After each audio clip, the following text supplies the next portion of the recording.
mais il y a des procédures entre le juge d'instruction, les avocats du détenu, et ça, ils savent très bien comment ça se passe. Le procureur qui est sous votre tutelle? Non, oui, le procureur peut donner un avis, parce que selon les chefs d'accusation, s'il ne donne pas un avis, bien sûr, pour certains chefs d'accusation, le juge d'instruction est lié. Dans ces conditions, si c'est la volonté du président de la République, le procureur pourra donner son accord. D'accord. Monsieur le Président, on a vu aussi une certaine réaction de la communauté internationale, des communiqués quasi journaliers sur la situation politique du pays. Comment vous accueillez, je rappelle, tous qui viennent et qui reviennent?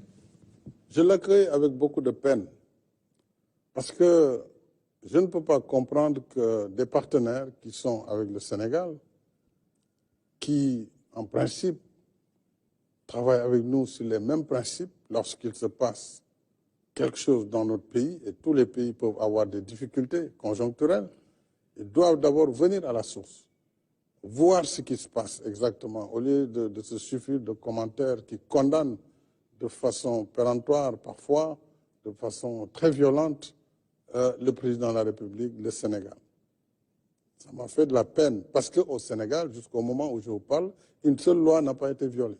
Personne ne peut dire que le président de la République, en abrogeant le décret, n'était pas dans son droit. Là, le Conseil a dit que ce décret était adossé à une loi qui elle-même est annulée. À partir de ce moment, le Conseil joue son rôle. Donc, nous sommes dans le dialogue des institutions. Le Sénégal est un véritable État de droit. L'Assemblée nationale a eu son temps, a joué sa partition. C'est la seule qui doit voter les lois. Elle l'a voté. Le Conseil constitutionnel est le seul juge des lois constitutionnelles. Il a joué sa partition. Le président de la République, en tant que chef de l'exécutif, a pris acte et a décidé de mettre en œuvre les décisions du Conseil. C'est ça l'état de droit.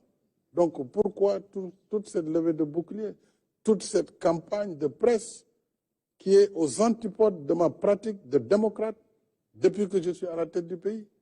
Moi, je suis venu en gagnant des élections. Je viens de l'opposition. C'est moi qui ai proposé la réforme pour fixer définitivement la limitation des mandats et la durée du mandat du président de la République. Quand j'ai été élu, le mandat était de 7 ans. C'est moi qui ai proposé un référendum pour le ramener définitivement à 5 ans renouvelables une fois. J'ai refusé d'être tenté par un 3e mandat. J'ai été très clair. Je l'ai dit le 3 juillet. Je l'ai répété le 3 février 2024.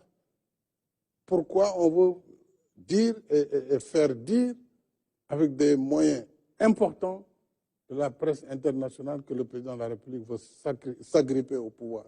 Mais si c'était ma volonté, j'aurais été candidat. C'est tellement plus simple. Je renonce à tout cela. Je construis mon pays avec tous les Sénégalais. Je ne mérite pas cette campagne internationale et je la dénonce de façon vigoureuse. Parce que moi, je suis un homme libre. Je suis un homme libre, je suis un Sénégalais, je suis un Africain. Et je suis un démocrate. Je n'ai violé aucune règle pour aujourd'hui me retrouver dans cette campagne nauséabonde qui est entretenue pour créer la tension et la déstabilisation de mon pays. Donc je dénonce ce fait. Donc, Monsieur le Président de la République, au-delà de tout ce que vous venez de dire, en décidant d'arrêter le processus électoral, est-ce qu'on peut dire que vous avez évité le pire pour notre pays, le Sénégal? Je suis convaincu que si nous avions continué en fermant les yeux sur ce qui était en train de se faire, nous pourrions le regretter. Dieu seul sait et l'histoire pourra nous juger par rapport à ce qui s'est passé et par rapport aux actes qui ont été posés. Moi, je l'ai fait au détriment de ma réputation. Je l'ai fait au détriment de ma propre personne. Mais je sais, et c'est pourquoi j'insiste sur l'inclusion. Si on ne veut pas d'un processus ouvert, transparent et inclusif, nous pourrons vivre des conséquences qui ne seront pas les meilleures pour notre pays. Maintenant, si la question c'est le président de la République, lui, il a terminé sa mission. Donc ce n'est plus un sujet. Mais prenons le temps quand même de regarder les problèmes et de décider d'une date qui va être la plus proche possible, parce qu'on ne peut plus attendre très longtemps, la plus proche possible, et que le pays aille vers cette élection de façon apaisée. C'est mon souhait le plus ardent et c'est la seule ambition qui me reste à réaliser à la tête du pays. Alassane, vous avez parlé tantôt de la date d'ici. Qu'est-ce que cette loi va couvrir? Quelle est la période? La date de l'amnistie, la loi d'amnistie. Quelle est la période que la loi va couvrir et quels sont les faits qui sont concernés? Est-ce que ceux qui avaient été arrêtés pour des actes terroristes